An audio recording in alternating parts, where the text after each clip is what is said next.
समीचीन विकल्पों का सम्यक समाधान। सुनिए परम पूज्य श्रमण श्री सुप्रभ सागर जी महाराज के मुखारबिंद से YouTube चैनल सुप्रभ उवाच पर शुभाशीष परम पूज्य श्रमणाचार्य 108 श्री विशुद्ध सागर जी महाराज। सानिध्य श्रमण सुप्रभ सागर जी महाराज, श्रमण प्रणत सागर जी महाराज।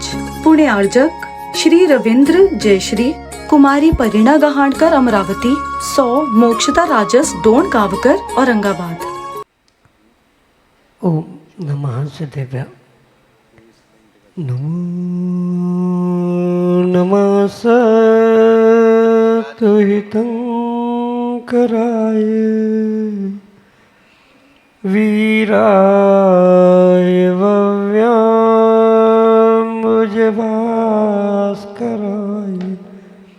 अनन्तलोकाय सुरार्चिताय देवादिदेवाय नमो जिनाय देवादिदेवाय नमो जिनाय। पंच परमेष्टि भगवान की परम पूज्य आचार्य भगवंत गणाचार्य श्री विराग सागर जी महाराज की, परम पूज्य पट्टाचार्य आचार्य भगवंत गुरुवर विशुद्ध सागर जी मुनि महाराज की, परम पूज्य मुनि श्री प्रसम सागर जी महाराज की, परम पूज्य मुनि श्री सुप्रभ सागर जी महाराज की,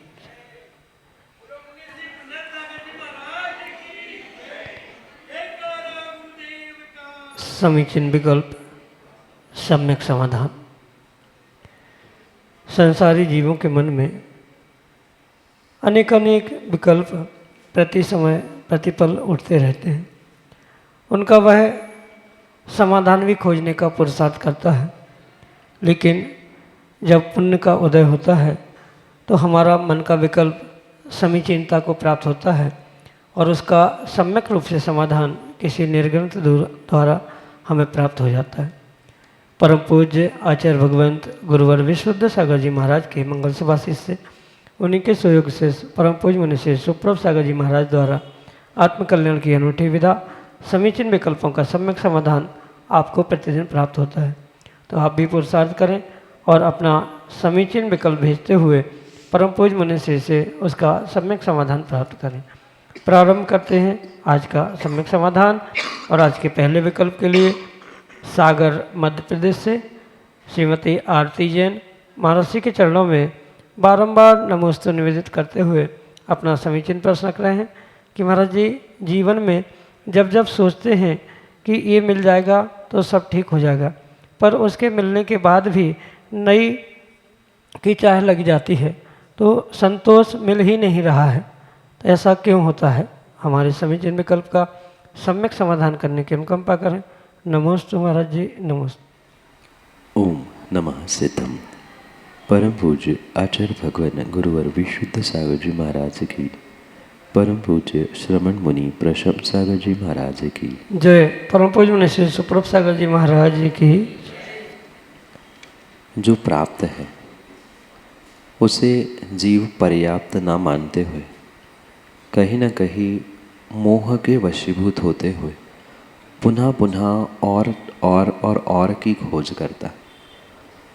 जितना प्राप्त हुआ है उसे अगर वह पर्याप्त मानना सीख जाए, कहीं न कहीं अपने भीतर उस वस्तु के प्रति या संसार के प्रत्येक कार्यों के प्रति मोह की परिणति, ममत्व की परिणति कम करने का प्रयास कर ले, तो कहीं न कहीं ये होना जीवन में संभव है। ऐसा सर्वथा नहीं है कि व्यक्ति पुनः पुनः उन्हीं कारणों में या प्राप्त होने पर भी और कुछ प्राप्त करने के चक्कर में रहते हुए अपनी ज़िंदगी खराब करे। ये तो व्यक्ति को अपने स्वयं के निर्णय से, स्वयं की दृढ़ता से ही उसको जीवन में उतारने का प्रयास किया जा सकता है, अन्यथा नहीं। और ये तो जो भी देखने के लिए मिल रहा है या पुनः पुनः कुछ अपेक्षाओं को, पुनः पुनः कुछ वस्तुओं को प्राप्त करने की, उनके ओर बढ़ने का जो पुरुषार्थ किया जा रहा है, उसके पीछे का मुख्यतया कारण व्यक्ति का ममत्व है, मोह है। और जितना अधिक मोह ममत्व होगा उतना उतना ही वह उस प्राप्त वस्तुओं में पर्याप्तता खोजने की जगह कहीं ना कहीं असंतोषी होता रहता है।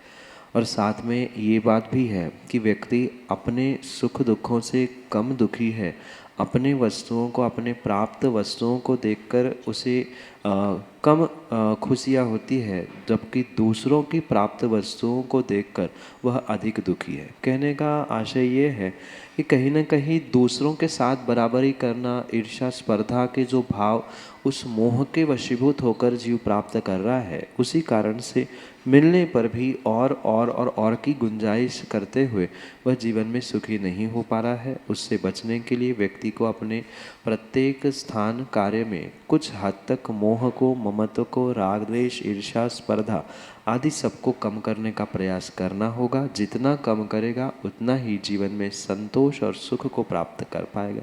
यही आपके लिए सम्यक समझ।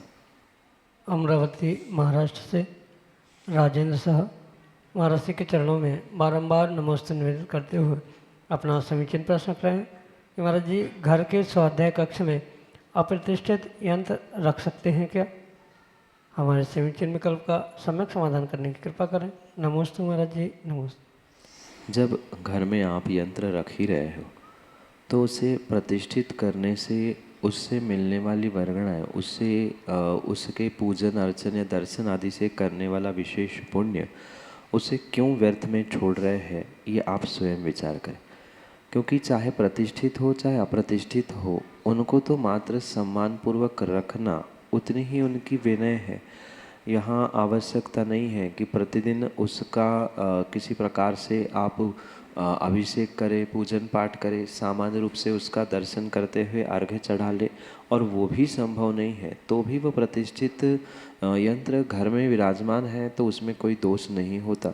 इसलिए प्रयास करें कि प्रतिष्ठित यंत्र ही घर में जहाँ भी आप स्वाध्याय कक्ष में या देवगृह में जहाँ रखना चाहते हो वहाँ रखें। उसकी एनर्जी अपने आप में बहुत अधिक होती है।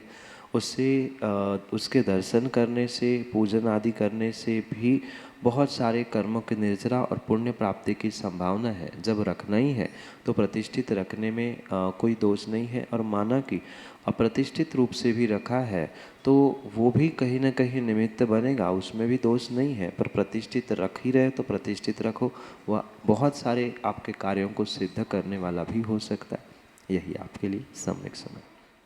नीलेश जैन नागपुर महाराष्ट्र से अगले समीचीन विकल्प। नमस्तु भगवान, नमस्तु भगवान, नमस्तु भगवान। जयकारा गुरुदेव का, जय जय गुरुदेव। मेरा प्रश्न ये है, जीवन और मृत्यु में क्या अंतर है? यूँ देखा जाए तो जीवन और मृत्यु में उतना ही अंतर है जितना कि ज़मीन और आसमान में। पर जैसे दूर से ज़मीन और आसमान मिलते हुए देखने के लिए आते हैं, बिल्कुल ऐसा ही जीवन और मृत्यु के साथ भी समझना होगा। अगर हम दोनों में अंतर करना चाहे तो एक किसी प्रकार से प्रारंभ है और दूसरे प्रकार से मृत्यु समाप्ति। पर उसमें हम चाहे तो समानता भी खोज सकते हैं। जीवन ही एक प्रकार का मृत्यु है और मृत्यु एक प्रकार का जीवन है। जब तक जीवन किसी पर्याय का प्राप्त नहीं होता तब तक पिछली मृत्यु संभव नहीं है, और मृत्यु हुए बिना अगले पर्याय का जीवन भी प्रारंभ नहीं हुआ। इसलिए कुछ हद तक दोनों में समानता भी देखी जा सकती है और कुछ हद तक दोनों में बहुत अंतर भी देखने के लिए मिलता है। ये तो व्यक्ति के अपने अपने अभिप्राय, अपने अपने सोच पर निर्भर करता है कि जीवन मृत्यु को वो किस नज़रिया से देखना चाहता है। जिसको जीवन मिला है, जन्म मिला है, वो खुश भी हो सकता है, और जिसको मृत्यु प्राप्त हो रही या होने वाली है वह दुख भी कर सकता है। जिन्होंने सही मायने में जीवन मृत्यु को नहीं समझा है वो ही कहीं ना कहीं सुख दुख को प्राप्त करते हैं। और अगर हम धर्म की अपेक्षा से समझे तो जीवन भी प्रति समय, हर पल, हर क्षण आविची मरण को ही देने वाला है। जैसे किसी मटके घट से बूंद बूंद पानी टपक के कभी न कभी वो मटका खाली होता है, ऐसे ही हमारे जीवन के एक एक क्षण, एक एक समय विलीन हो जाना, उसका ही नाम मृत्यु है। पूर्ण जीवन की समाप्ति मृत्यु है, और मृत्यु के बाद पुनः प्रारंभ होने वाला जो कार्य है वह जीवन है। ये दोनों में अंतर होने पर भी कुछ हद तक दोनों में हम समानता भी खोज सकते, और दोनों का मतलब अनेकांत रूप से इनका निर्णय करने वाला ही जीवन और मृत्यु दोनों के समय में अपने आप को संभाल कर रख सकता है। अन्यथा खुशी और गम के चक्कर में व्यक्ति कहीं न कहीं अपने सुख दुखों को प्राप्त करते हुए पुनः पुनः जीवन मृत्यु को प्राप्त करता हुआ ही रहता है। इसलिए इसमें अंतर भी और समानता भी समझते हुए अपने जीवन मृत्यु का सामना करें, यही आपके लिए सम्यक समाधान। नागपुर महाराष्ट्र से दिनेश जैन अगले समीक्षण विकल्प के लिए। गुरुदेव नमस्ते गुरुदेव। मेरा प्रश्न है कि कोरोना काल में लोग धड़ाधड़ मृत्यु को प्राप्त हो रहे थे, उस समय हम लोग झाड़ से नीलगिरी की पत्ती तोड़ के बांटते थे, तो वो पत्ती से लोगों को कोरोना भाग जाता था, नहीं तो हुआ नहीं। तो क्या वो पत्ती तोड़ने से दोष लगा हमें? पेड़ तोड़ना, पत्ती तोड़ना, ये तो नियम से कर्म बंध कर्म आश्रव का, पाप के आश्रव का कारण बनेगा। क्योंकि वनस्पति अपने आप में एक वनस्पति का एक जीव के रूप में स्वीकार की जाती है, और जहाँ जीव द्रव्य है उसके किसी भी आंगों पांग का छेदन करना, तोड़ मरोड़ देना, ये पूर्ण रूप से हिंसा का ही निमित्त बनता है। पर साथ में ये भी ध्यान रखने की आवश्यकता है कि उन क्रियाओं के पीछे हमारा उद्देश्य, अभिप्राय क्या था, वो भी वहाँ मायने रखता है। मतलब किसी को बीमारी ना हो, किसी को निरोगता प्राप्त हो, इस उद्देश्य से आपने जैसे किन्हीं पेड़ पौधों की डालियों को, पत्तों को तोड़कर उसका प्रयोग किया, तो वहाँ आपने जितने अंशों में उनके पेड़, पत्ती, डाली, पौधे आदि जो भी तोड़ा है, उसका तो आपको बराबर दोष लगा, पाप भी लगा, पर साथ में आपका उद्देश्य, आपका अभिप्राय नेक था, जीवों को बचाने का वहाँ उद्देश्य था, इसलिए साथ में पुण्य भी लगा। पुण्य अपनी जगह पे है, पाप अपनी जगह पे है। मात्र किसी के अच्छाई, किसी के फायदे के लिए अगर कोई हिंसा कर रहा है, पाप कर रहा है, तो उसे पाप नहीं लगेगा या दोष नहीं लगेगा, ऐसा नहीं है। वह बराबर उतना दोष, उतने पाप को प्राप्त करेगा, पर साथ में वह कुछ अंशों में उसके अभिप्राय, उसका उद्देश्य आदि सामने अच्छा होने के कारण से वह उस उद्देश्य से, उस अभिप्राय से पुण्य को भी प्राप्त होता है। जैसे 100 रुपये का घाटा और 100 रुपये का प्रॉफिट दोनों साथ होने से वहाँ जैसे नील की स्थिति, नॉर्मल स्थिति हो जाती है, लगभग ऐसी स्थिति वहाँ पर होती है। तोड़ते समय आपका उद्देश्य क्या था, कैसा था, क्योंकि तोड़ने वालों ने, बहुत सारों ने पेड़ पौधे पूरे जड़ से उखाड़ दिए, और जो समझदार था, विवेकवान था, वह मात्र आवश्यकता जितनी थी उतने ही पत्तों को तोड़कर दवाई आदि बनाता था। तो उस प्रकार से ही उन व्यक्तियों को दोष लगेगा। जो जैसा उद्देश्य लेकर कार्य करता है, वैसा ही उसके लिए पुण्य पाप आदि का बराबर आश्रवबंध होता है। जो तोड़ा है उसके लिए तो दोष लगा है, पर जो उद्देश्य अभिप्राय था उससे पुण्य भी लगा है। और इस कारण से अगर किंचित भी कोई मन में किसी प्रकार से किंतु परंतु है या हीन भावना है, तो गुरुजनों से उसके लिए प्रायश्चित लेके और भी बचे हुए पापों का प्रक्षालन कर ले, यही आपके लिए सम्यक समाधान। संजय पाटनी नागपुर महाराष्ट्र से अगले समीक्षण विकल्प के लिए। आलोचना पाठ में 32वें श्लोक में एक आता है, लाइन आती है, 2 लाइन आती है, मेरे अवगुण चितारो प्रभु आपन विरद समारो, सब दोष रहित कर स्वामी, दुख मेटो अंतरयामी। इस लाइन का मतलब थोड़ा सा समझना था। आलोचना पाठ के इन पंक्तियों का कुछ विशेष उद्देश्य, विशेष अभिप्राय, जहाँ किसी व्यक्ति विशेष के प्रति किसी का अनुराग होता है, राग होता है, अपनापन होता है, वहाँ उस अपनेपन के कारण से व्यक्ति उसकी गलतियाँ, उनके दोष आदि नहीं देखता, उसकी अच्छाई ही निहारते हुए उसको अच्छे कार्य में पुनः स्थापित करने का प्रयास करता है। बिल्कुल यही अभिप्राय, यही उद्देश्य लेकर आलोचना पाठ में इन पंक्तियों को लिखा है कि मेरे अवगुण न चितारो प्रभु अपना विरद समारो। तो यहाँ जो विरद शब्द है उसे पहले समझना होगा। विरद का अर्थ या वहाँ जो विरद समारोह कहा है, वहाँ प्रभु आपको या किसी दूसरे को संवारने की, अपने आप को संभालने की बात नहीं कह रहे हैं। वहाँ आलोचना पाठ में ये कहा जा रहा है कि प्रभु मैं आप ही का तो शिष्य हूँ, आप ही का भक्त हूँ, आप ही का विरत हूँ, आपसे ही तो मैंने सब कुछ सीखा। जब मैं आपका हूँ ही तो अगर कुछ मैंने दोष किए हैं, जैसे आलोचना का उद्देश्य ही यही है पाठ का कि जो मैंने गलती की है उसकी मैं आलोचना कर रहा हूँ। फिर मैं जो आलोचना कर रहा हूँ, प्रभु मेरी गलती, मेरी आलोचना सुनकर आप मुझे छोड़ मत देना। ठीक है, मैं जैसा हूँ, कमज़ोर हूँ, खराब हूँ, बेकार हूँ, मैंने बहुत गलतियाँ की, पर हूँ तो आप ही का। तो आपका ही विरध संभालो, आपका ही विरध मानते हुए आप उन अवगुणों को नहीं, मुझे देखो और मेरी इस आलोचना को समझते हुए उस आलोचना से, उन पापों से, उन गलतियों से दूर करने का प्रयास करो। ये मुख्य उद्देश्य वहाँ पर है।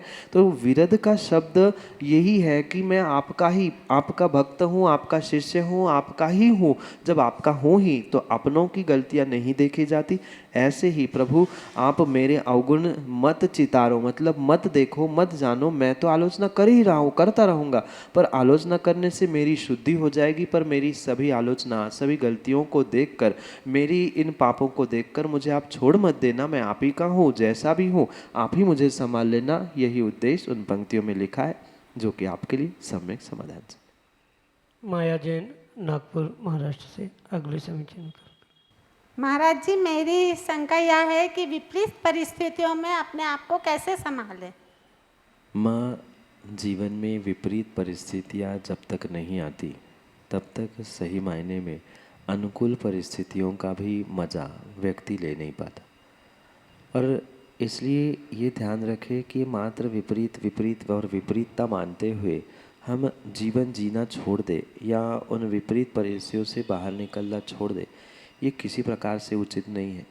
जीवन में अनुकूलता विपरीतता सहजता से ही उपलब्ध होती है, और उन अनुकूलता प्रतिकूलताओं में अपने आप को संभालना, ये ही जीव का, व्यक्ति का बहुत बड़ा पुरुषार्थ हुआ करता है। और उन प्रतिकूल परिस्थितियों में व्यक्तियों को अपने मन को बहुत मजबूत करते हुए सबसे पहले तो ये निर्णय करना होगा कि ये विपरीत परिस्थिति मेरे ऊपर किसी दूसरे व्यक्ति ने थोपी नहीं है, भगवान ने थोपी नहीं है। ये विपरीत परिस्थिति का कारण भी मैं स्वयं था। पिछले दिनों में जो कुछ भी मैंने विपरीत किया था उसका वर्तमान में ये विपरीत फल मुझे प्राप्त हो रहा है। ये सोचते हुए ही अपने विपरीत परिस्थितियों में अपने मन को शांत करने का प्रयास किया जा सकता है। जैसे इसके लिए अनेकानेक प्रथमानियों के ग्रंथों का स्वाध्याय भी किया जा सकता है। सीता के साथ इतनी विपरीत परिस्थिति थी, अंजना के साथ उतनी विपरीत परिस्थिति थी, उतनी तो विपरीत परिस्थिति आज किसी के भी पास नहीं है। ये सोचते हुए अपने मन को पुनः पुनः शांत करने का प्रयास किया जा सकता है। अन्य किन्हीं दूसरे व्यक्तियों के द्वारा न विपरीत परिस्थिति आपको दी गई है, न अन्य किसी के द्वारा आपको उन विपरीत परिस्थिति से दूर किया जा सकता है। आपको अपने परिणाम और परिणति, सोच, भावों के माध्यम से ही उससे शांत करने का या मन को शांत करने का प्रयास किया जा सकता है, जिसके लिए प्रथमानियों के ग्रंथों का, कहानियों का स्वाध्याय आपके लिए श्रेष्ठतम साधन बनने की बिल्कुल संभावना है। उसको पढ़ते पढ़ाते हुए ही आप अपने मन को शांत करने का प्रयास करें, यही आपके लिए सम्यक समाधान। नागपुर महाराष्ट्र से रश्मि पाटनी अगले समीचीन में कर। नमोस्तु माया जी। माया जी, तिथियाँ अनेक है, पर सब तिथियों में अष्टमी और चौदस का ही विशेष महत्व क्यों है? आगम में अष्टमी और चतुर्दशी, इन तिथियों को विशेषता इसलिए कही है क्योंकि ये अपने आप में त्रैकालिक पर्व के रूप में मनाए जाते हैं। पर्व का अर्थ धर्म और धर्मात्मा से जुड़ने के लिए जो साधन बनते हैं उनको पर्व कहा जाता है।